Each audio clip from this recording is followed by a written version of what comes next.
Jemaat diundang untuk bangkit berdiri. Kita akan menyanyi dari Kidung Jemaat nomor 19 bait pertama sampai 5, Tuhanku Yesus.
Umat Kristus yang kekasih, kebaktian kita ini berlangsung di dalam nama Bapa, Anak, dan Roh Kudus.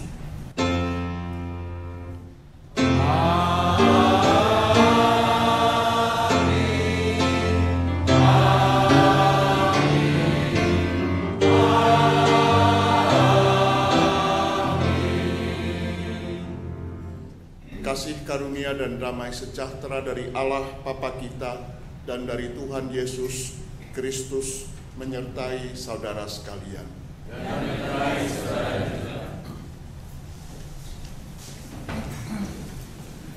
Saudara yang dikasihi Tuhan, kalau kita berada di gereja-gereja Protestan tahun-tahun 60 sampai tahun 70-an kira-kira,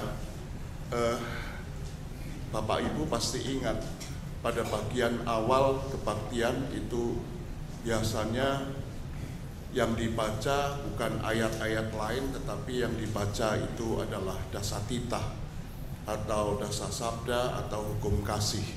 Pokoknya selalu dua itu ciri dari gereja-gereja reformer Belanda yang dibawa. Nah, makin lama memang kebiasaan itu makin hilang. Hari ini saya mau mengajak saudara sekalian membaca hukum kasih yang Tuhan Yesus mengajarkannya kepada kita. Kalau Bapak Ibu membawa Alkitab, silahkan dibuka.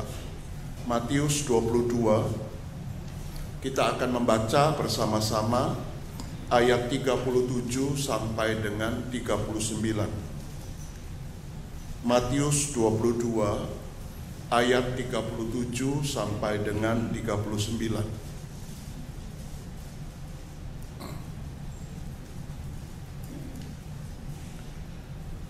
Mari kita ucapkan bersama-sama mulai dari kasihilah. Mari, kasihilah Tuhan Allahmu dengan segenap hatimu dan dengan segenap jiwamu dan dengan segenap akal budimu. Itulah hukum yang terutama dan yang pertama. Dan hukum yang kedua yang sama dengan itu ialah kasihilah sesamamu manusia seperti dirimu sendiri. Saudara, Tuhan Yesus itu bagi saya seorang guru yang smart, yang cerdas sekali. Kalau kita tanya kepada para rabi Yahudi, ahli-ahli Taurat, inti Taurat itu bagaimana, lalu mereka menunjukkan banyak sekali gulungan tulisan suci itu. Atau kalau kita, lalu bukunya jadi banyak sekali, mesti dijelasin satu persatu. Tetapi Tuhan Yesus cukup merumuskannya dalam 2 kalimat yang terhubung yang tadi kita baca bersama-sama, bahwa inti dari Taurat itu adalah mengasihi Tuhan dan mengasihi sesama seperti diri sendiri. Di kelas katekisasi saya suka pakai jempol dan telunjuk ini untuk memperagakannya menjadi sebuah segitiga sama sisi. Allah ada di atas, saya di sebelah satu sudut sebelah bawah, dan satu sudut sebelah yang lain adalah orang lain. Dan itu menjadi inti dari Injil juga. Nanti kita akan perhatikan lebih lanjut. Mari kita bersama-sama menyanyikan Kidung Jemaat 370, bait 1 sampai dengan yang ketiga. Ku mau berjalan dengan juru selamatku, dan seterusnya.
Mari kita datang kepada Tuhan dalam doa kita.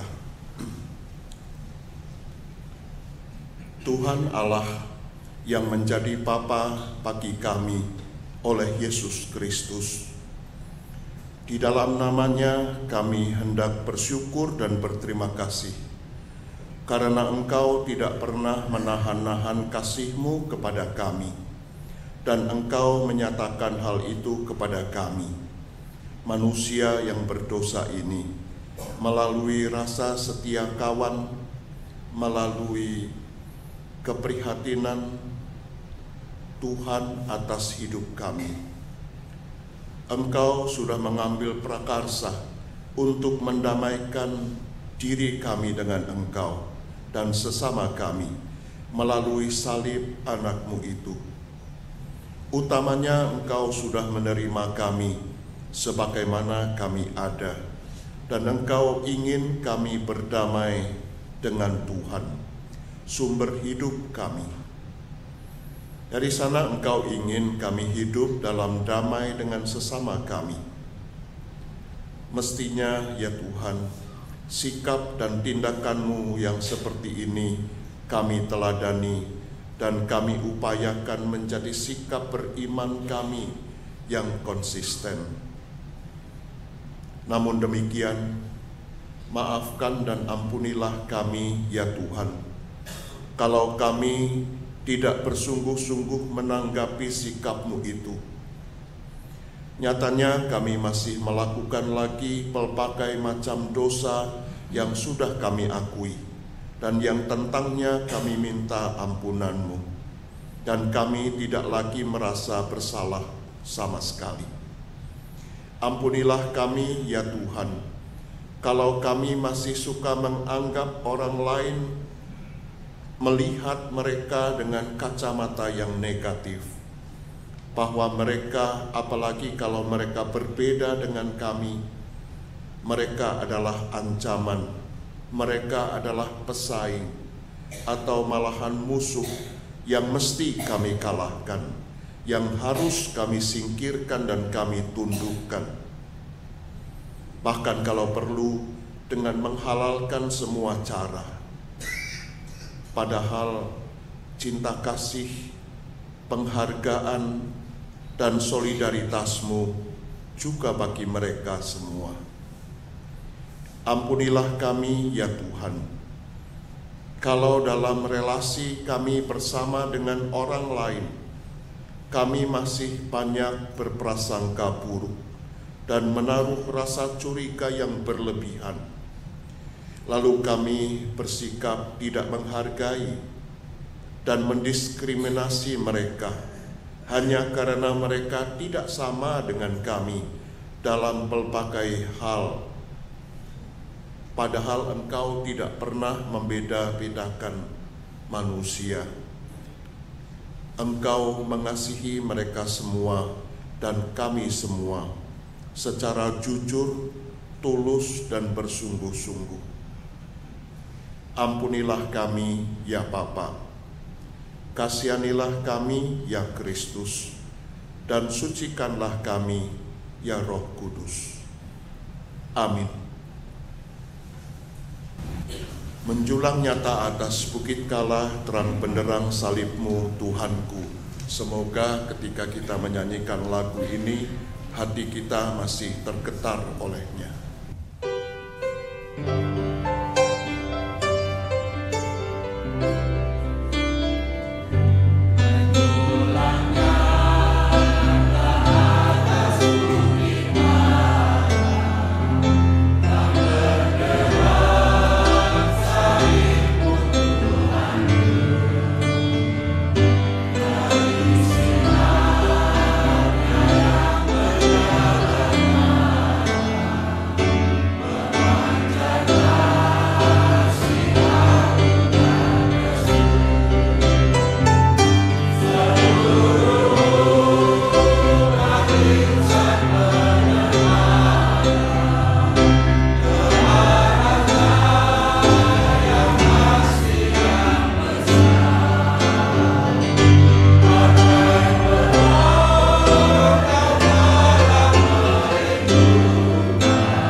Marilah saudara kita mendengar berita anugerah dari Tuhan.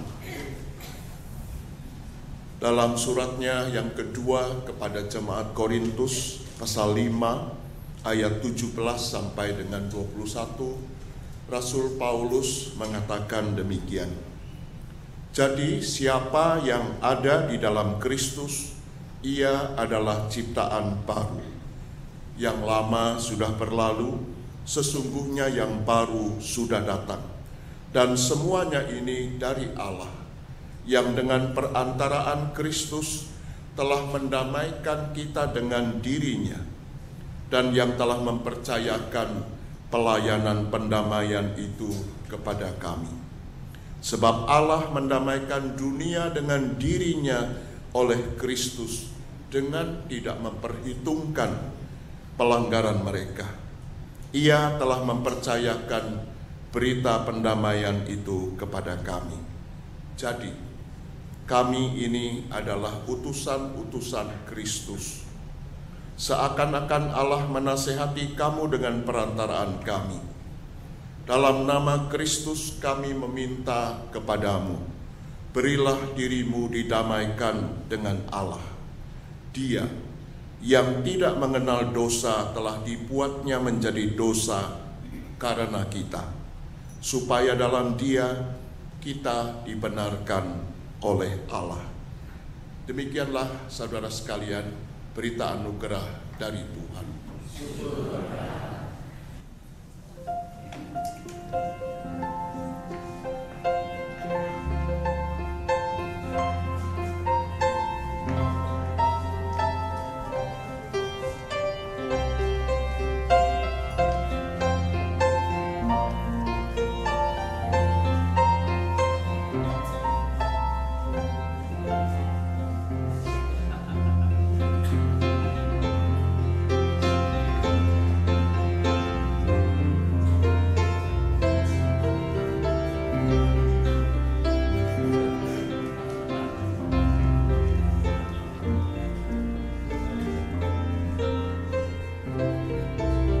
Andaikan kasih-Mu tidak merangkulku dan seterusnya.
Mari kita bersama-sama berdoa.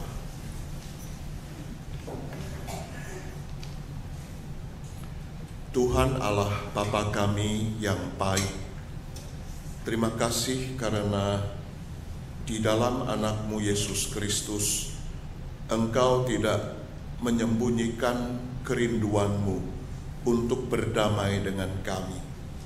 Engkau menerima kami, Engkau menghargai kami, dan melihat kami sebegitu berharganya. Kami bersyukur karena ketika kami masuk ke minggu yang baru dari kehidupan kami bisa masuk dengan hati yang bersih, dengan pikiran yang jernih, dengan hidup yang baru, karena karunia-Mu yang membuat kami menjadi ciptaan yang baru. Kami rindu Tuhan, hidup kami pada hari-hari mendatang menjadi hidup yang lebih berkenan kepada Tuhan. Oleh karena itu, kalau sebentar kami membaca beberapa bagian dari Alkitab, kami mau mencari pesan Tuhan dari sana. Ya Allah Roh Kudus, berkenanlah Engkau menyiapkan hati, pikiran, dan hidup kami, supaya menjadi wahana yang pantas bagi firman yang suci itu ditaburkan. Oleh kuat kuasa-Mu, biarlah kami didorong menjadi penghayat dan pengamal pesan Tuhan dalam hidup kami. Dan Engkau menyatakan diri Tuhan yang sempurna itu melalui diri kami dengan segala kelemahan dan kekurangannya. Bersabdalah kepada kami Tuhan, karena kami siap mendengarnya. Di dalam nama Kristus Yesus. Amin.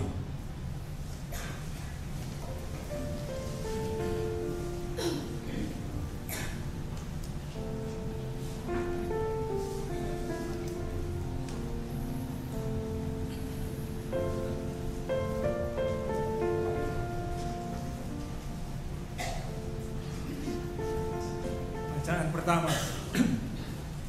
Bacaan terambil dari kitab Kejadian pasal 25 ayat 19 sampai 34. Inilah riwayat keturunan Ishak anak Abraham. Abraham memperanakan Ishak, dan Ishak berumur 40 tahun ketika Ribka anak Betuel orang Arab dari Padan Aram, saudara perempuan Laban orang Aram itu, diambilnya menjadi istrinya. Berdoalah Ishak pada Tuhan untuk istrinya, sebab istrinya itu mandul. Tuhan mengabulkan doanya, sehingga Ribka istrinya itu mengandung. Tetapi anak-anaknya bertolak-tolakan di dalam rahimnya, dan ia berkata, "Jika demikian halnya, mengapa aku hidup?" Dan ia pergi meminta petunjuk pada Tuhan. Firman Tuhan kepadanya, "Dua bangsa ada dalam kandunganmu, dan dua suku bangsa akan berpencar dari dalam rahimmu. Suku bangsa yang satu akan lebih kuat dari yang lain, dan anak yang tua akan menjadi hamba pada anak yang muda." Setelah genap harinya untuk bersalin, memang anak kembar yang di dalam kandungannya. Keluarlah yang pertama, warnanya merah, seluruh tubuhnya seperti jubah berbulu, sebab itu ia dinamai Esau. Sesudah itu keluar adiknya, tangannya memegang tumit Esau, sebab itu ia dinamai Yakob. Ishak berumur 60 tahun pada waktu mereka lahir. Lalu bertambah besarlah kedua anak itu. Esau menjadi seorang yang pandai berburu, seorang yang suka tinggal di padang. Tetapi Yakob adalah seorang yang tenang, yang suka tinggal di kemah. Ishak sayang pada Esau, sebab dia suka makan daging buruan. Tapi Ribka sayang kasih kepada Yakob. Pada suatu kali Yakob sedang memasak sesuatu, lalu datanglah Esau dengan lelah dari padang. Kata Esau pada Yakob, "Berikanlah kiranya aku menghirup sedikit dari yang merah-merah itu, karena aku lelah." Itulah sebabnya namanya disebutkan Edom. Tetapi kata Yakob, "Juallah dahulu kepadaku hak kesulunganmu." Saud Esau, "Sebentar lagi aku akan mati. Apakah gunanya bagiku hak kesulunganku itu?" Kata Yakob, "Bersumpahlah dahulu kepadaku." Maka bersumpahlah ia kepada Yakob, dan dijualnyalah hak kesulungannya kepadanya. Lalu Yakob memberikan roti dan masakan kacang merah kepada Esau. Ia makan dan minum, lalu berdiri dan pergi. Demikianlah Esau memandang ringan hak kesulungan itu. Demikianlah sabda Tuhan.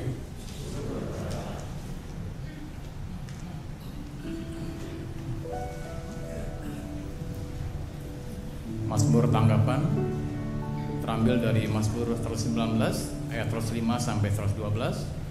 Kantor akan menyanyikan refrennya terlebih dahulu, kemudian diikuti oleh pemandu pujian dan jemaat.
Sangat tertindas, ya Tuhan, hidupkanlah ku sesuai dengan firman keadilan-Mu. Firman-Mu itu pelita bagi kakiku dan terang bagi jalanku. Firman-Mu itu pelita bagi kakiku dan terang bagi persembahan berumah kidung puji-pujian kiranya berkenan padamu ya Tuhan, dan ajarkanlah aku hukum-hukum-Mu ya Tuhan, karena firman-Mu terang bagi jalanku. Firman-Mu itu pelita bagi kakiku dan terang bagi jalanku. Firman-Mu itu pelita bagi kakiku dan terang bagi jalanku. Ku selalu mempertahankan nyawaku, namun Taurat-Mu tidaklah ku lupakan. Orang-orang yang fasik memasang jerat bagiku, tapi ku tak sesat dari perintah-Mu. Firman-Mu itu pelita bagi kakiku dan terang bagi jalanku. Firman-Mu itu pelita bagi kakiku dan terang bagi jalanku. Peringatan-Mu milik pusakaku selamanya, sebab semuanya kekirangan bagiku. Ku condongkan hatiku untuk lakukan titah-Mu selamanya sampai saat yang terakhir. Firman-Mu itu pelita bagi kakiku dan terang bagi jalanku. Firman-Mu itu pelita bagi kakiku dan terang bagi jalanku.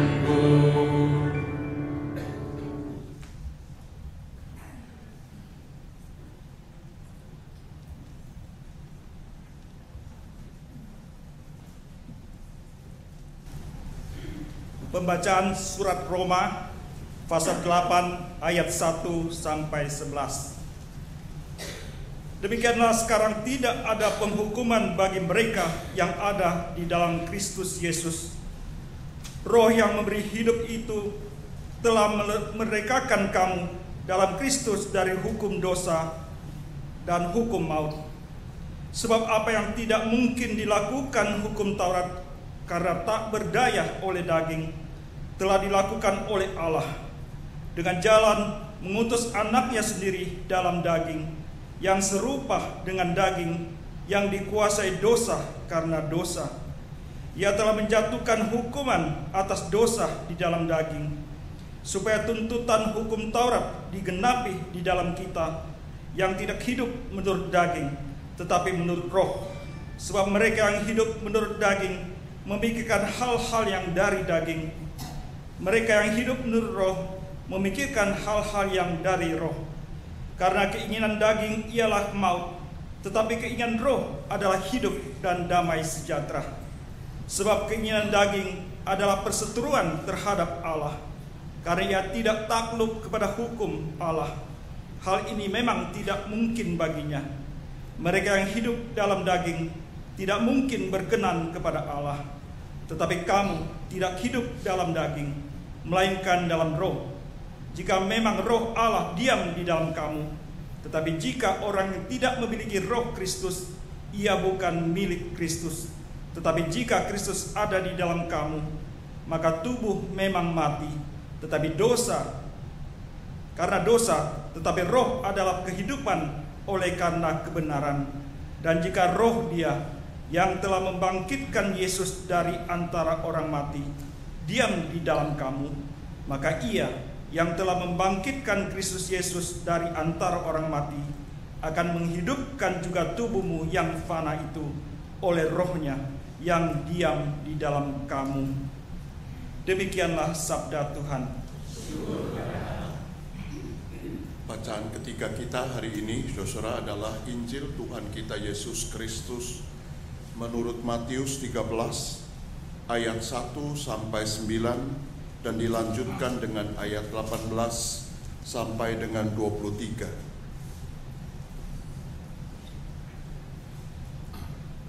Demikian tertulis, pada hari itu keluarlah Yesus dari rumah itu dan duduk di tepi danau. Maka datanglah orang banyak berbondong-bondong lalu mengerumuni Dia, sehingga Ia naik ke perahu dan duduk di situ, sedangkan orang banyak semuanya berdiri di pantai. Dan Ia mengucapkan banyak hal dalam perumpamaan kepada mereka. Katanya, adalah seorang penabur keluar untuk menabur. Pada waktu ia menabur, sebagian benih itu jatuh di pinggir jalan. Lalu datanglah burung dan memakannya sampai habis. Sebagian jatuh di tanah yang berbatu-batu, yang tidak banyak tanahnya. Lalu benih itu pun segera tumbuh, karena tanahnya tipis. Tetapi sesudah matahari terbit, layulah ia dan menjadi kering karena tidak berakar. Sebagian lagi jatuh di tengah semak duri. Lalu makin besarlah semak itu dan menghimpitnya sampai mati. Dan sebagian jatuh di tanah yang baik, lalu berbuah. Ada yang 100 kali lipat, ada yang 60 kali lipat, ada yang 30 kali lipat. Siapa bertelinga, hendaklah ia mendengar. Karena itu, dengarlah arti perumpamaan penabur itu. Kepada setiap orang yang mendengar firman tentang kerajaan sorga, tetapi tidak mengertinya, datanglah si jahat dan merampas yang ditaburkan dalam hati orang itu. Itulah benih yang ditaburkan di pinggir jalan. Benih yang ditaburkan di tanah yang berbatu-batu ialah orang yang mendengar firman itu dan segera menerimanya dengan gembira. Tapi ia tidak berakar dan tahan sebentar saja. Apabila datang penindasan atau penganiayaan karena firman itu, orang itu pun segera murtad. Yang ditaburkan di tengah semak duri ialah orang yang mendengar firman itu, lalu kekhawatiran dunia ini dan tipu daya kekayaan menghimpit firman itu sehingga tidak berbuah. Yang ditaburkan di tanah yang baik ialah orang yang mendengar firman itu dan mengerti, dan karena itu ia berbuah. Ada yang 100 kali lipat, ada yang 60 kali lipat, ada yang 30 kali lipat. Demikianlah Injil Tuhan kita Yesus Kristus. Yang berbahagia adalah mereka yang mendengar firman Tuhan dan memeliharanya. Haleluya. Haleluya. Haleluya. Haleluya.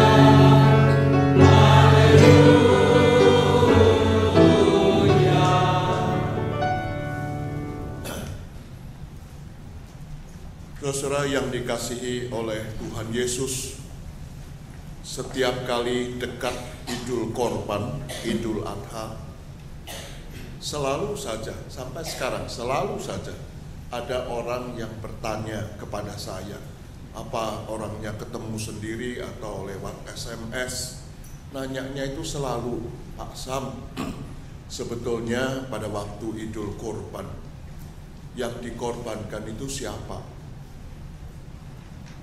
Ismail atau Ishak? Nah, saudara, kalau pertanyaan itu diajukan kepada saudara, sebetulnya yang dikorbankan itu Ishak atau Ismail atau dua-duanya?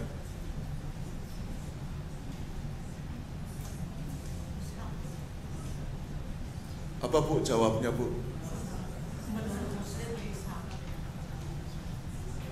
Ya, saya rasa saudara jadi ragu-ragu jawabnya ya. Kenapa kok ditanyakan? Ya, kalau saya selalu menjawab begini, tergantung kamu tanyanya kepada siapa. Kalau tanyanya kepada orang Yahudi, jawabnya selalu Ishak. Tapi kalau nanyanya sama orang Arab, jawabnya Ismail. Tapi kalau menurut orang Kristen,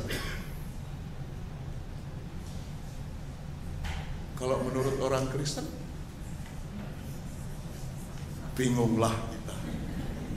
Jangan bingung. Sebab kalau kita membaca cerita itu dengan cermat dan teliti, lakon pada cerita itu bukan Ishak, bukan Ismail. Sebab lakon dari cerita itu adalah Abraham. Jadi siapapun yang mau diminta, kalau buat saya, kalau kita, saya dan saudara-saudara ada pada posisi Abraham, berani nggak kasih? Itu yang paling penting sebetulnya. Bukan soal Ishak atau Ismailnya. Tapi kalau saya dan saudara-saudara jadi Abraham, lalu kita mendapat sesuatu yang begitu berharga, lalu Tuhan memintanya, kita beri atau tidak? Saya tahu jawabnya. Jawabnya pasti tidak, ya.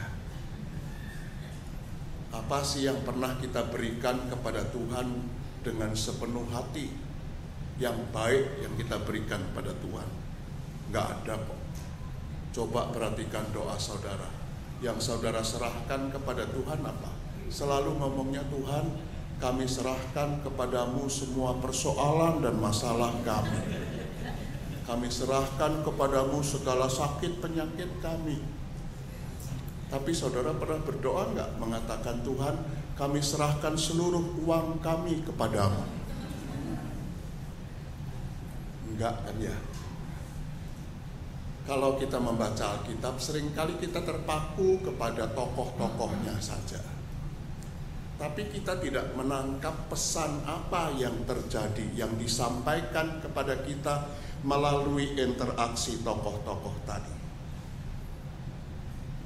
Pagi ini saudara, dengan cara pandang yang begitu, saya mau mengajak saudara membaca kisah saudara kembar Esau dan Yakub. Perjanjian Lama itu adalah kitab sucinya orang Yahudi. Karena itu wajar kalau yang diunggulkan tentu Yakub. Saya juga tidak tahu kenapa mereka bangga kalau ditanya siapa kamu, lalu mereka mengatakan Bani Yakub katanya. Saudara tahu apakah arti kata Yakub? Itu menarik bahwa banyak orang suka pilih nama Yakub atau James atau siapa lagi sih? Yakobus. Yakub artinya apa? Yakub itu artinya si licik. Orang Cina punya satu kata yang tepat, ligiat. Ligiat itu licik banget ya. Licin sekali. Esau dan Yakub saudara kembar. Sama seperti kita suka mengatakan, kok Yakub yang lebih unggul? Lalu jawabnya ditarik ke belakang. Sejak di kandungan dua anak ini tidak pernah akur, kata ibunya. Ya. Sebab zaman itu kan belum ada USG ya. Jadi kalau di USG ketahuan, tapi ini kan perasaan ibunya. Perasaan ibunya yang lebih suka pada siapa? Ya, lebih suka pada Yakub. Ya. Di dalam kandungan dua anak ini tidak akur. Sang adik katanya mencengkeram tumit abangnya. Dari mana orang tahu? Sebab tidak ada USG. Dia mengganggu abangnya. Dia mencengkeram tumit abangnya. Lalu kita ingat tumit Achilles. Tumit Achilles itu mau mengatakan tiap orang itu punya kelemahannya. Dan tumit itulah yang dicengkeram oleh si adik. Dan kemudian sesudah menjadi besar, dua saudara kembar itu memang berbeda. Yang satu, saudara membayangkan gak sih katanya badannya penuh dengan bulu, sampai seperti pakai jubah berbulu gitu. Lalu Esau memang senangnya di padang. Esau hobinya berburu, dia menjadi peternak, dia menjadi pemburu. Sedangkan si adiknya jadi anak rumahan, anak mami. Yang diceritakan kepada kita terjadilah favoritisme. Ada anak kesayangan masing-masing. Ribkah lebih sayang kepada Yakub, sedangkan Ishak bapaknya lebih sayang kepada Esau. Dan terjadilah hal yang sampai sekarang bukankah itu masih terjadi dalam keluarga-keluarga kita masa kini. Kalau terjadi favoritisme semacam itu, anak-anak juga bertumbuh jadi favoritisme. Bagi saya, saudara, bukan soal siapa yang dipilih Tuhan. Memang ada justifikasi pembenaran teologis. Tuhan yang menentukan yang muda itu jadi pemimpin. Tidak soal. Sebab kalau Esau itu menjaga betul hak kesulungan, dia mendapat tugas yang sama besarnya dari Tuhan. Dalam dunia masyarakat Yahudi tradisional, seorang anak sulung itu mendapat 2/3 bagian dari warisan orang tuanya. Kelihatannya jadi lebih besar sebab adik-adiknya, kalau adiknya satu ya 1/3 itu untuk yang satu, tapi kalau adiknya ada 5, yang dibagi 5 itu yang 1/3.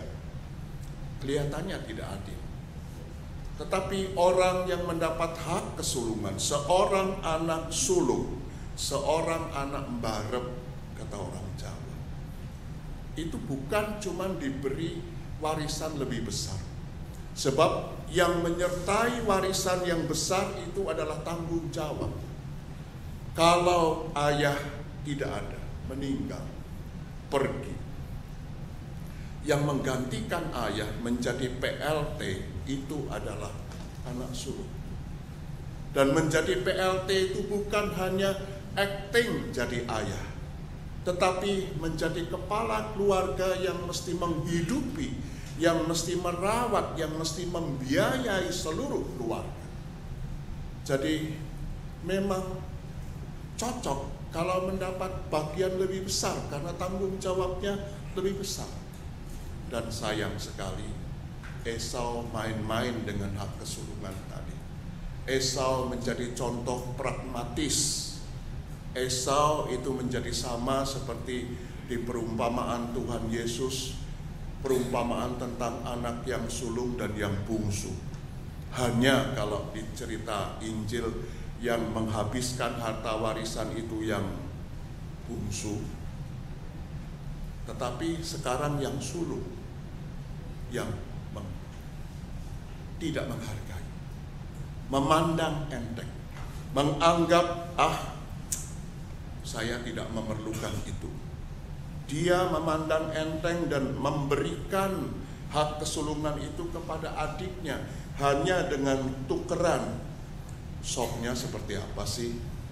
Ya coba saudara ibu-ibu bayangkan aja kalau ibu-ibu bikin sop merah gitu aja ya. Kita tidak tahu persis sih, sebab kalimat itu bunyinya, berikan kepadaku makanan yang kamu buat yang warnanya merah-merah katanya. Ya warnanya merah-merah apa itu? Ada yang bilang itu sop kacang merah. Tapi perhatikan semua soal merah kan. Esau warnanya merah, Edom itu merah, dan sekarang yang merah itu juga tertarik pada yang merah-merah. Lalu dimakanlah. Memang kemudian Esau menyesal, memang kemudian Esau marah, memang kemudian Esau jadi membenci adiknya itu. Meskipun adiknya tidak 100% salah. Tetapi bukankah ligian itu sudah dimulai di sana? Ketika Yakub mengeksploitasi dengan sangat dingin kakaknya yang tergiur pada sop. Saya kepingin tahu si sopnya itu seberapa enaknya ya. Atau mungkin kalau Bondan ada lalu dia cicipi sopnya, lalu Bondan mengatakan maknyus dan bukan sekedar top markotop atau yang semacam itu. Tetapi saudara, kalau kita pergi ke Yakub, apakah memang Yakub kalau sudah mendapat hak kesulungan bukan hanya de facto ketika Esau memberikan kepada dia, tetapi de jure ketika dengan bantuan mamahnya dia membohongi papahnya sendiri yang matanya sudah mulai lamur, dan kemudian memberikan hak kesulungan itu secara resmi, de jure. Apakah sesudah mendapat berkat besar itu lalu hidupnya enak? Jawabnya tidak juga. Yakub memang jadi kaya raya. Di Kejadian pasal 45 nanti dia cerita, saya pergi dari rumah ini hanya bawa 1 tongkat, tapi sekarang saya pulang dengan 2 rombongan besar. Rombongan yang paling depan itu adalah anak-anak dan istri-istrinya. Berikutnya rombongan itu budak-budak yang jumlahnya besar, ternak dan harta kekayaan lainnya. Tapi kenapa pulang juga? Kenapa mengambil risiko menghadapi Esau yang mendendam kepada dia? Jawabnya, galau sepanjang masa. Tidak merasa nyaman hidupnya, tidak bahagia, tidak sejahtera, tidak pernah merasa tentram, tidak pernah merasa gembira meskipun jadi kaya raya. Berkat diberi oleh Tuhan, Tuhan tidak pernah ingkar janji. Sumpah dari Esau dan berkat dari Ishak diberikan semua.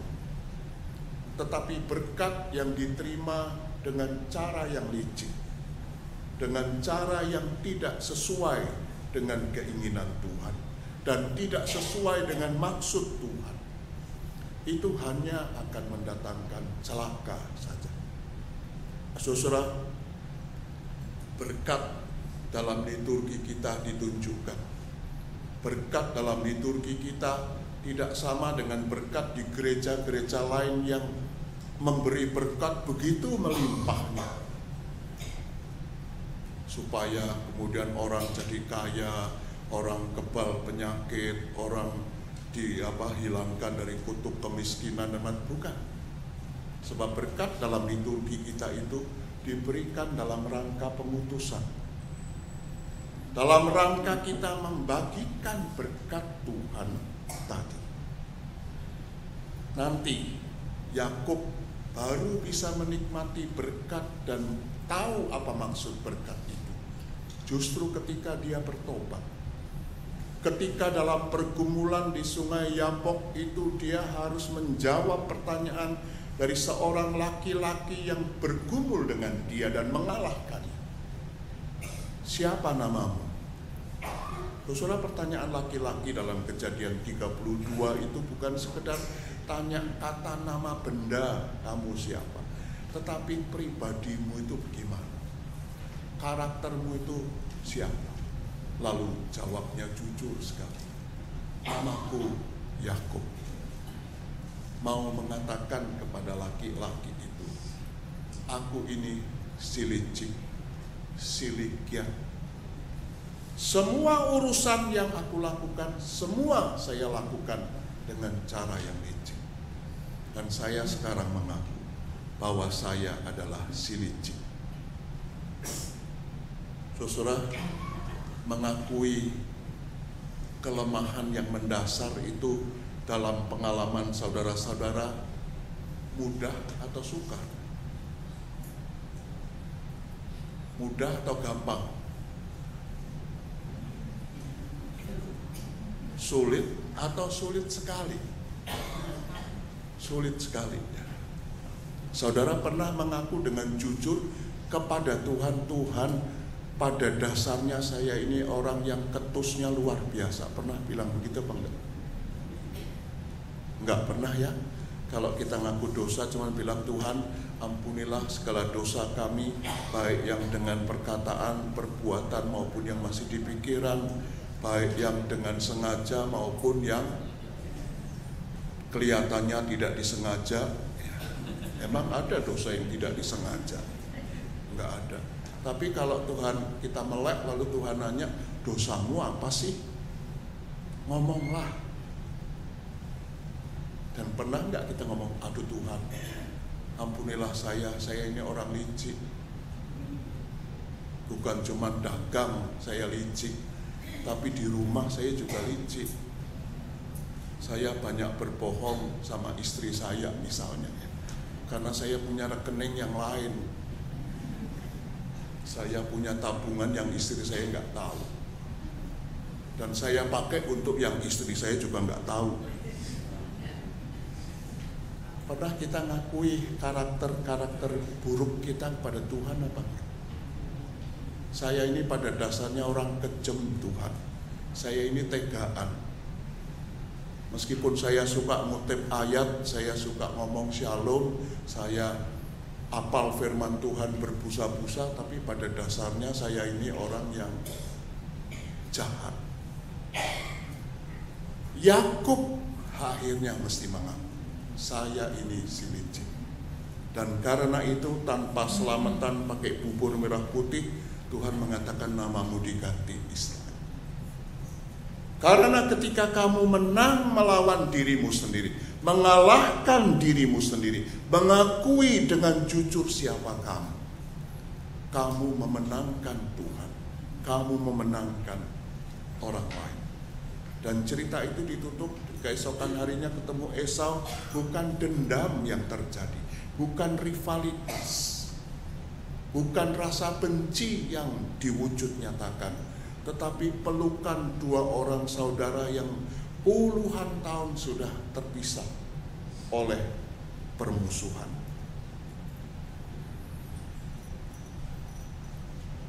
Saudara pernah membayangkan kalau cerita Esau dan Yakub ini tidak seperti yang kita baca sekarang? Ceritanya bunyinya, sejak dalam kandungan dua anak kembar ini kompak banget. Di kandungan itu ibunya merasa dua anak ini saling berdekapan. Dan ketika lahir anak ini makin besar, dua orang anak kembar ini kemudian bisa saling mengisi satu sama lain.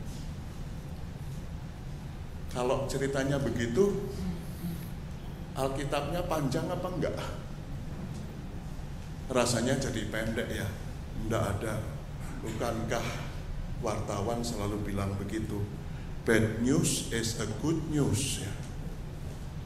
Yang jelek itu selalu jadi berita. Kalau yang baik ini sekolah didatangi wartawan, isunya sekolah ini ada orang yang mengedarkan narkotik, ternyata nggak ada. Diklarifikasi, polisi bilang nggak ada semua. Lalu ada gurunya nanya, kapan masuk TV-nya? Lalu wartawannya bilang, kalau ini sih garing katanya. Tidak ada beritanya apa-apa. Jadi wartawan pinginnya apa beritanya? Di sekolah ini ditemukan narkoba. Itu good news katanya. Tetapi Tuhan tidak begitu, saudara. Saya mau mengajak kita semua melihat cerita Esau dan Yakub ini dengan kacamata Tuhan Yesus, dengan kacamata Injil. Lupakan Esau dan Yakub seperti ceritanya di Perjanjian Lama. Kalau kita hubungkan dengan cerita tentang penabur yang menaburkan benih, lupakan 3 yang di depan, sebab perumpamaan penabur itu yang paling penting justru mau menstimulasi yang keempat. Ketika benih itu ditabur di tanah yang subur, maka benih itu berbuah 100 kali lipat, 60 kali lipat, berapa puluh kali lipat. Kita melihat bagaimana seharusnya terjadi relasi antara orang-orang yang mengalami situasi seperti Esau dan Yakub, seperti keluarga Ishak dan Ribka ini. Apa visi dan misi Tuhan Yesus? Jawabnya, visinya, misinya adalah segitiga sama sisi tadi. Tuhan ada di atas, orang lain dan saya ada di bawah bersama-sama. Dan kita bersama-sama punya sudut yang sama besar, 60 derajat. Kita semua punya sisi yang sama panjang dan harmonis. Segitiga sama sisi. Itu yang menjadi harapan. Segitiga sama sisi yang mengikat, yang mengeratkan apa? Dan Tuhan mengatakan, kasihilah Tuhan Allah. Yang merekatkan itu adalah agape. Kalau orang Ibrani mengatakan, yang merekatkan itu mestinya ahav. Kasih yang agape itu. Kasih agape yang disalahgunakan oleh Ishak dan Ribka untuk membuat favorit anak-anak kesayangan mereka. Tuhan tidak begitu. Tuhan mau kita mengalami relasi yang paling baik. Relasi yang saya mengatakan Injil. Relasi yang mau ditebarkan di tanah yang subur. Dan saudara-saudara, Tuhan melihat hidup saya dan saudara-saudara sebagai gereja Tuhan, sebagai pribadi, sebagai keluarga, sebagai jemaat, sebagai anggota masyarakat, sebagai lahan yang subur bagi nilai Injil itu ditebarkan. Sekarang era globalisasi. Kita itu katanya hidup dalam satu kampung yang besar sekali. Apa yang terjadi di Brasil itu pada jam dan waktu yang sama bisa kita tonton di kamar tidur kita. Tidak ada jarak sama sekali. Tembok tidak bisa membatasi. Batas negara tidak bisa membatasi. Orang bisa menghadirkan Brasil tadi pagi pada jam yang sama di kamar tidur kita. Kita bisa nonton pada jam yang sama. Kampung kita kampung global. Kalau kita pergi ke Amerika, kita pergi ke Cina, ada pakaian global juga. Jin. pakaian yang sama. Kita pergi kemana-mana kita ketemunya Coca-Cola, ya. Makanan global katanya. Kita menjadi satu, tapi sayang ya, ketika semua mengatakan kita itu saling bergantung satu sama lain, yang terjadi adalah global paradox. Yang terjadi justru persaingan. Maaf, boleh ditanya kepada sekolah penabur,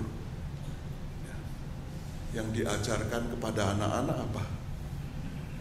Yang ditawarkan, anak-anak harus siap masuk di dunia apa? Persaingan, dunia kompetisi.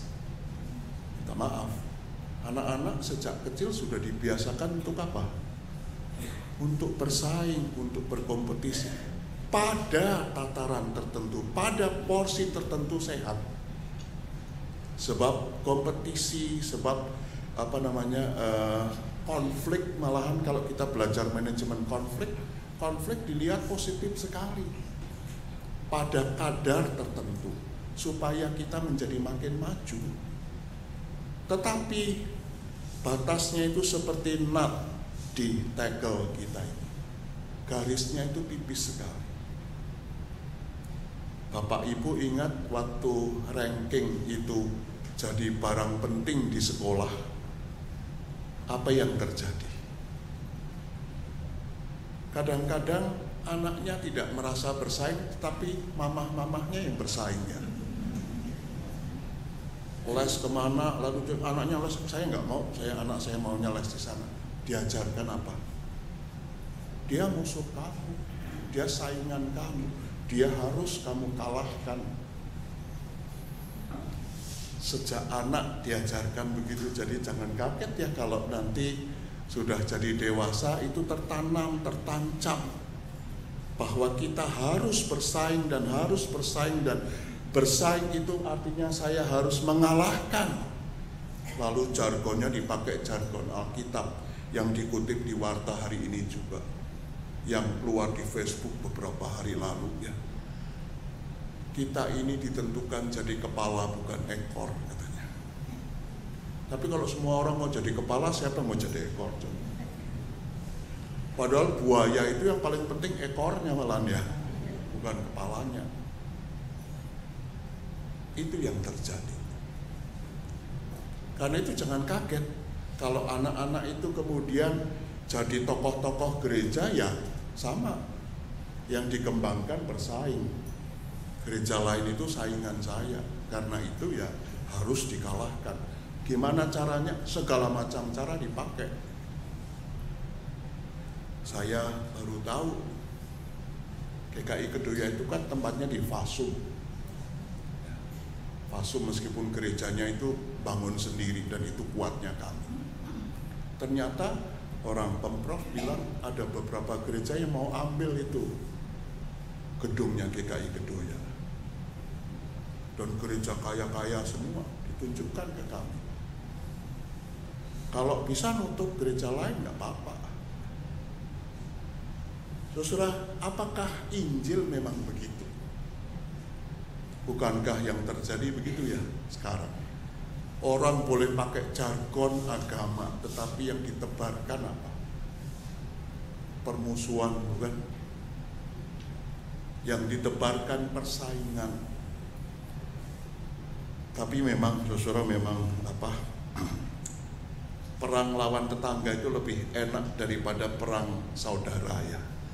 Perang saudara itu pasti lebih kejam daripada perang lawan tetangga. Tapi saudara, saya mau menutup khotbah saya hari ini dengan sebuah cerita yang sungguh terjadi. Sebelum di Jakarta, saya tinggal di Purworejo. Ketika saya pindah ke Jakarta, saya khotbah minggu di satu jemaat yang banyak orang dari Jawa Tengah, seperti sini juga ya. Lalu saya suka lihat daftar nama penatua, jadwal yang suka dipasang di konsistori kan begitu ya. Lalu saya tanya, ini kok ada orang namanya ya, sebut saja namanya A, siapa sih, Adi ya. namanya bukan Adi, tapi ini nama fiktif saja. Orangnya ada. Saya bilang, ini orang dari Purworejo ya? Iya. Orangnya kurus, kecil? Iya. Lalu teringatlah saya kepada apa yang dia buat pada waktu dia kelas 2 SMA. Itu artinya umurnya 17-18 tahunan. Adi ini 3 bersaudara, dia anak sulung. Tapi menurut saya 3 anak ini jenius semua. Jadi zamannya NEM dan NEM segala itu, pokoknya bangsanya matematika, fisika, itu nilainya 10 semua. Genep 10. Jadi zaman ranking-ranking itu mereka tidak pernah turun dari kepala. Turun dari kepala. Selalu kepala, tidak pernah jadi sepatu, tetap kepala. Nah, saudara, Arif ini berasal dari orang tua yang sekarang saya kagok kalau mau ngomong. Enaknya Cina apa Tionghoa? Oh, barangnya sama ya? Karena Pak SBY itu suka bikin kikuk orang lain aja. Keluarga Cina totok. Jadi papahnya itu, ini yang alisnya masih naik ke atas, matanya masih sipit banget, tapi sudah tinggal lama di Jawa. Jadi ya bahasa Jawa sama agak apa namanya celat ya. Itu bapaknya ini tidak suka anaknya bergaul sama anak-anak yang kita biasa sebut pribumi itu. Anak orang Jawa enggak suka. Jadi dia harusnya bergaulnya cuma sama-sama anak dalam tanda kutip Cina saja. Nah, anaknya ini anggota gereja kami, anak remaja waktu itu. Tapi celakanya kan sekolah di Purworejo tidak ada yang bagus, yang swasta, yang Kristen. Yang bagus itu negeri. Jadi SMP-nya SMP negeri, SMA-nya SMA negeri. Nah, kalau di SMP negeri ketemunya siapa? Ya yang sipit-sipit cuma berapa orang saja. Tapi syukurlah Adi ini tidak mewarisi karakter dari orang tuanya. Jadi Adi ini supel sekali. Dia bisa bergaul dengan siapa saja. Sangat dikenal di sekolahnya. Satu hari saya tengok omanya. Apa sih oma itu kalau orang Tionghoa apa namanya? Mak. Ya. Maknya ini tinggal kira-kira 1,5 kilo dari rumah orang tuanya Adi. Sekolahnya Adi ini 5 kilo dari rumah. Adi ini kalau pulang nggak langsung pulang ke rumah, tapi berhenti tempat emak. Emak ini anggota gereja juga. Nah, si emak ini punya penyakit kolesterol tinggi. Kalau sudah kambuh kolesterolnya seperti drunken master itu dan jatuh. Tapi yang menarik apa? Tiap kali dia mau kambuh begitu, dia selalu suruh pembantunya supaya telepon boksunya. Jadi yang disuruh datang itu selalu saya, suruh ngantar pergi ke dokter. Nah, saya mau jadi pendeta yang baik, ya jadi saya datang juga. Siang itu dia minta diantar ke dokter, saya antar. Sekitar 1:30 saya sampai lagi di rumah. Tuh, saya ketemu sama si Adi ini, sama 4 orang lain. Adi putih, sipit, yang 4 orang lain itu rambutnya ikal, kulitnya coklat tua, Jawa semua. Kadang 4, kadang 5. Saya kan cuma punya urusan sama omanya. Jadi saya nggak pernah urusan sama adinya. Tapi ketika saya mau pulang, si Adi bilang begini sama saya. Pak Sam, aku mau ngomong sebentar. Tolong Pak Sam jangan ngomong sama Papa ya. Kalau Pak Sam lihat siang ini Adi sama 4-5 orang temen ada di sini di rumah emak. Kalau Papa tahu Adi main-main sama anak desa ini, aku bisa digampar sama Papa. Nah, saya tanya kenapa, lalu dia mengatakan papa nggak suka kalau saya main. Lalu apa yang kalian buat di sini? Sejak kapan kalian begini? Ternyata ini teman dari kelas 1. Dari kelas 1, apa yang kalian buat? Ternyata mereka itu studi club. Jadi Adi itu ranking 1, yang 4, 5 itu siapa? Ya, kami belajar sama-sama. Lalu yang 4, 5 itu siapa? Dia bilang, Pak, satu kelas kami 40. Mereka itu ranking 40, 39, 38, 37, 36. Kalau pakai istilah ranking kan, Adi ini ranking kepala, ini ranking sepatu semua ya. Ini ranking sepatu aja, sol sepatu paling bawah. Terus kamu bikin apa? Kami belajar. Jadi mereka punya komitmen itu dari jam 1:30 pulang sekolah, 1 jam, 1,5 jam belajar baru mereka bubar pulang. Dan itu berlangsung selama 3 tahun. Saya nggak pernah ngomong sama orang tuanya, jadi ikut-ikutan bohong juga, pura-pura nggak tahu. Tapi satu hari sesudah pengumuman, si Adi datang ke rumah terkopoh-kopoh. Dia bilang begini, cilaka Pak Sam, aku di sini dulu ya. Aku takut pulang ke rumah ini. Kenapa? Lalu berceritalah dia. Kalau 5 bapak dari 5 anak yang biasa belajar itu sekarang lagi pergi ke rumahnya Adi. Orang tua dari 5 orang yang biasa belajar bareng Adi itu sekarang pergi ke rumahnya Adi. Ya, saya tanya, kenapa kamu takut? Wah, bisa celaka saya ini, bisa di... Ternyata apa yang terjadi? Cerita yang berikut ini saya dengar dari si papa, bukan dari si Adi. Ternyata 5 orang desa ini datang bawa apa? Yang satu bawa kelapa 10 butir, yang satu bawa pisang tanduk 1 tandan, yang satu bawa gula aren 3-4 kilo, yang satu bawa beras 15 kilo, yang satu lagi bawa padi yang belum ditumbuk, dibawa ke si engkoh ini. Lalu mereka bilang apa sama papahnya si Adi ini? Mau ngomong, kami itu orang desa, kami sudah berterima kasih. Kalau saya pakai bahasa Jawa kan saudara nggak ngerti ya.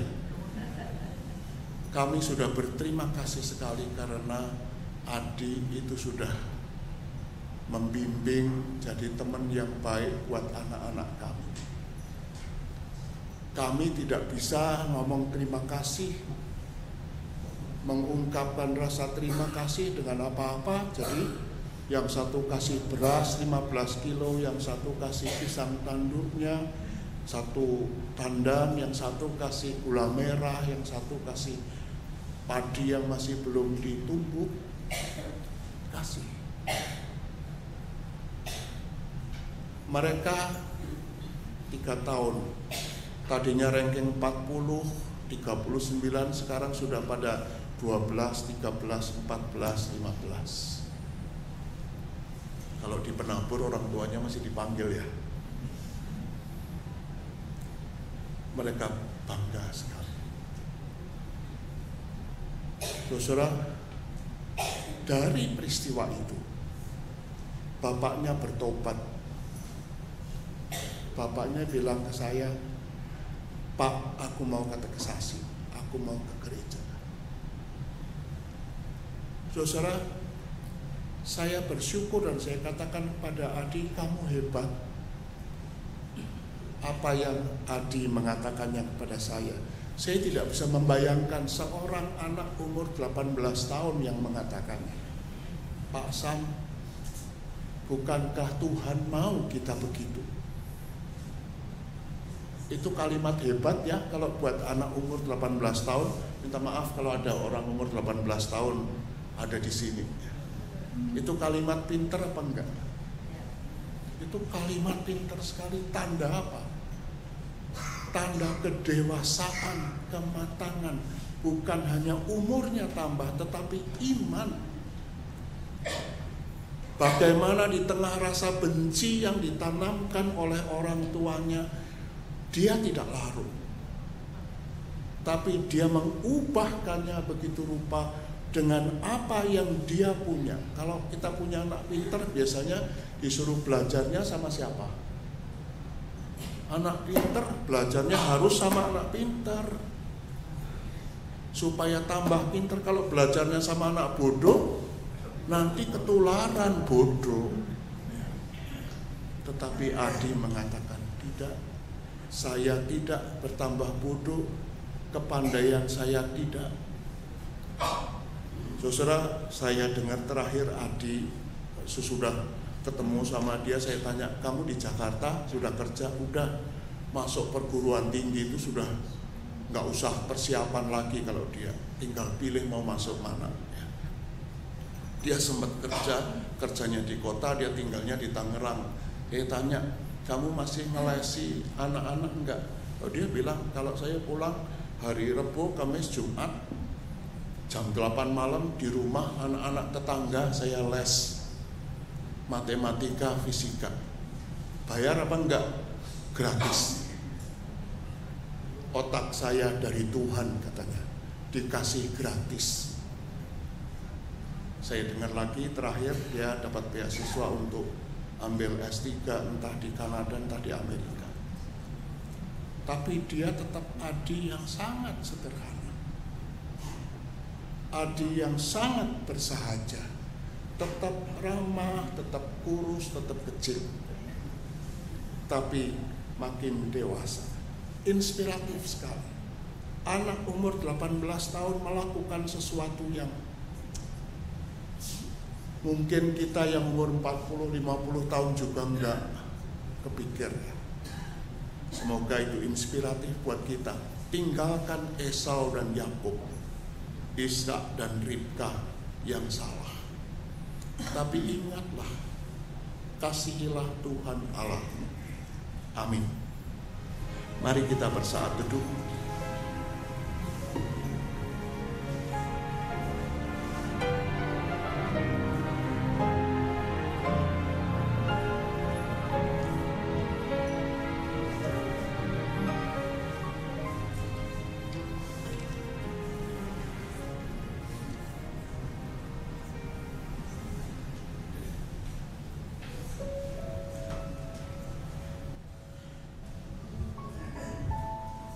Selamat pagi Bapak Ibu Jemaat. Sebuah pujian berjudul Mengampuni, semoga membawa berkat bagi jemaat sekalian.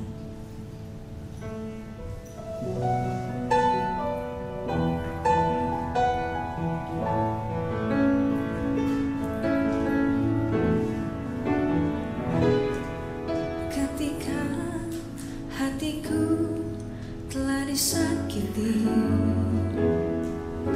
ajarku memberi, hati mengampuni. Ketika hidupku telah dihakimi, ajarku memberi, hati mengasihi. Ampuni bila kami tak mampu mengampuni yang bersalah kepada kami, seperti hati Bapa mengampuni, mengasihi, tiada pamrih.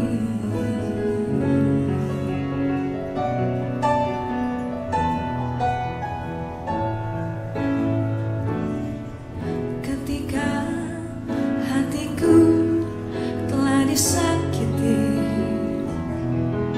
ajarku memberi, hati mengampuni. Ketika hidupku telah dihakimi, ajarku memberi, hati mengasihi.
tiada pamrih,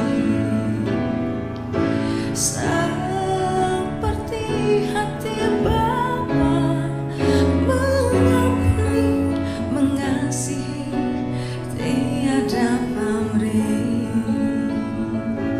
Kasih-Mu Bapa di hati kami, mengampuni, tiada pamrih.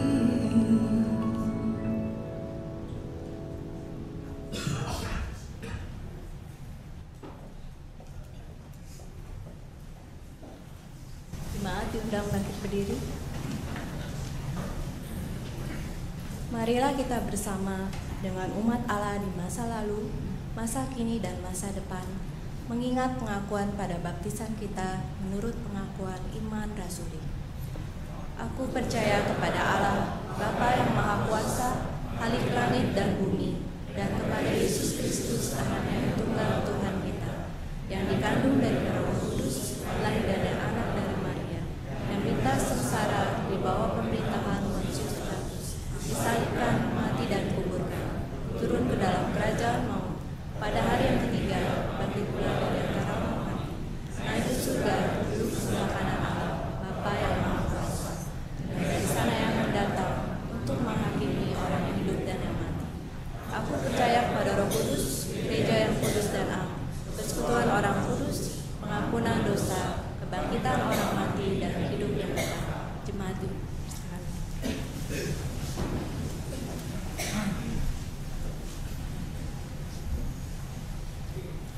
Saudara, mari kita bersama-sama berdoa.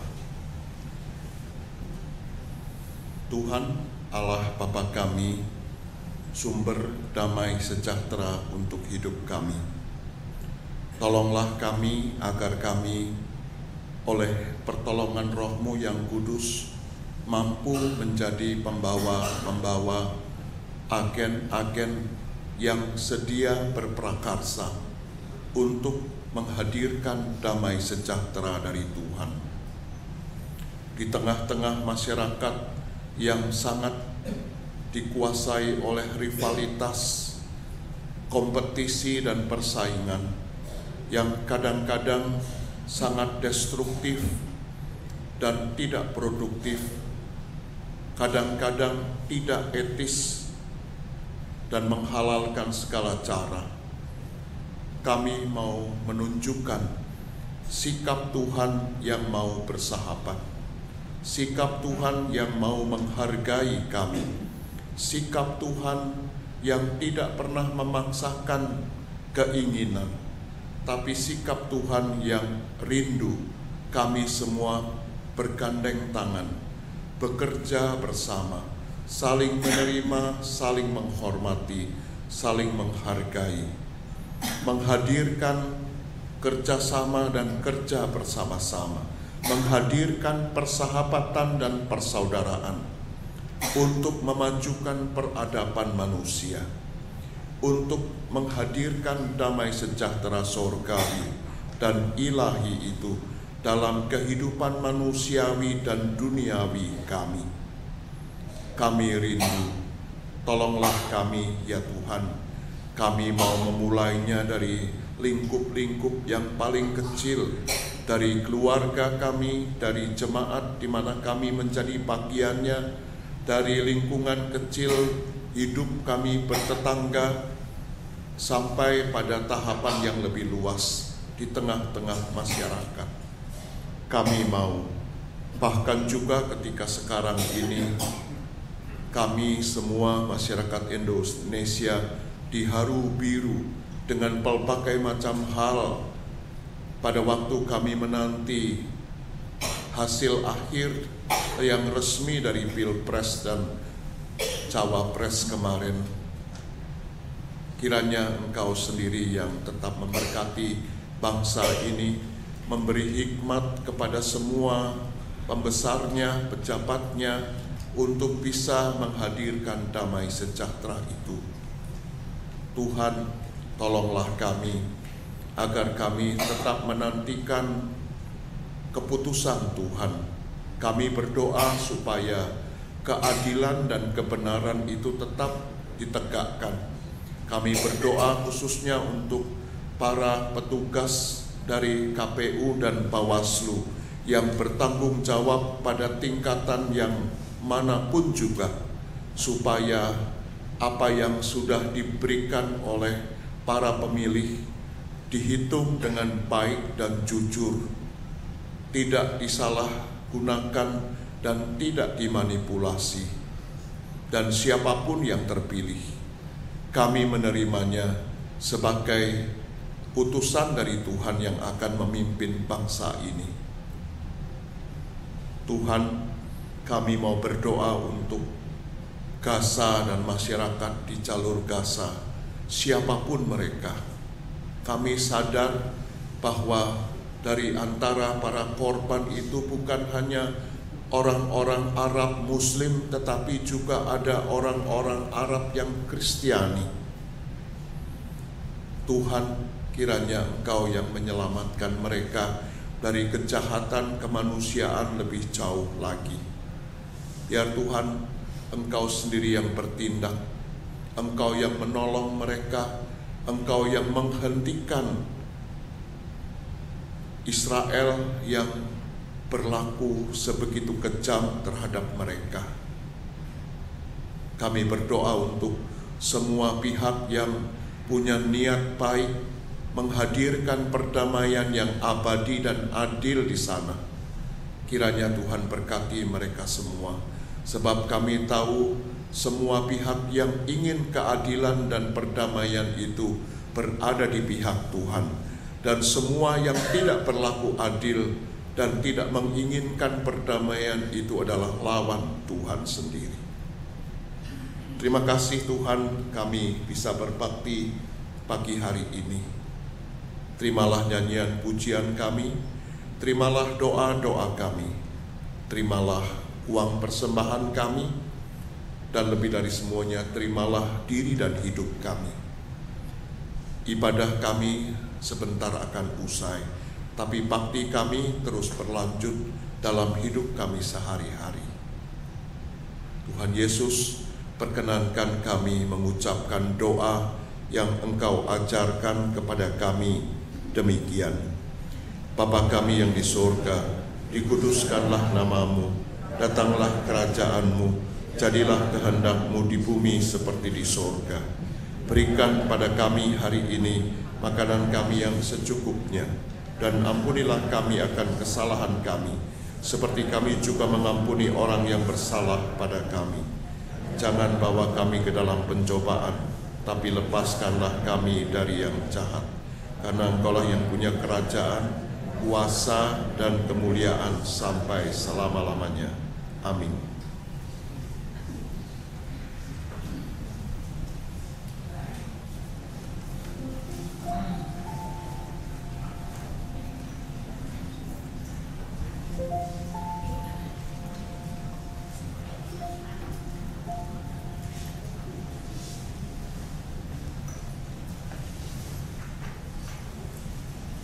Jemaat Tuhan, saat ini kita diberikan kesempatan untuk memberikan persembahan, dan sebagai nat persembahan terambil dari Mazmur 116 ayat yang ke-12 sampai dengan ke-14. Bagaimana akan kubalas kepada Tuhan segala kebaikannya kepadaku? Aku akan mengangkat piala keselamatan dan akan menyerukan nama Tuhan. Akan membayar nazarku kepada Tuhan di depan seluruh umat. Dan sebagai nyanyian pujian dari PKJ 146 bait yang pertama sampai dengan ketiga, bawa persembahan. Bawa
kita bersatu dalam doa.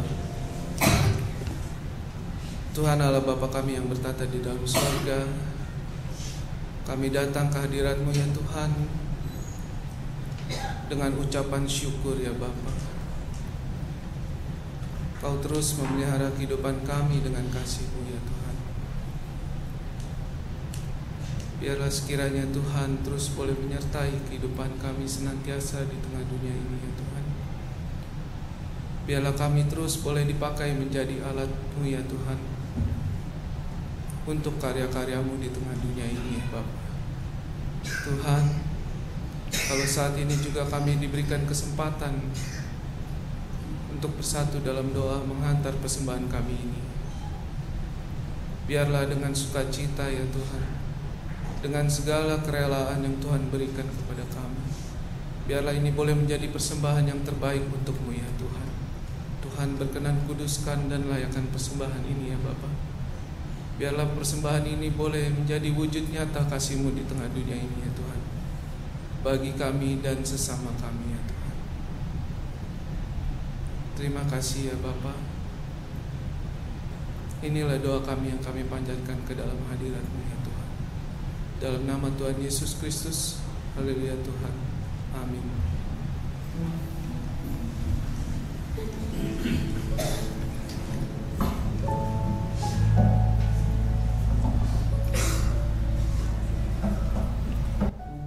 Kita akan menyanyikan Kidung Jemaat 249 bait pertama sampai dengan ketiga, Serikat Persaudaraan.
Kristus, arahkanlah hatimu kepada Tuhan. Jadilah saksi Kristus, terpujilah Tuhan. Terimalah sekarang berkat-Nya. Tuhan memberkati engkau dan melindungi engkau. Tuhan menyinari engkau dengan wajah-Nya dan memberi engkau kasih karunia. Tuhan menghadapkan wajah-Nya kepadamu dan memberi engkau damai sejahtera.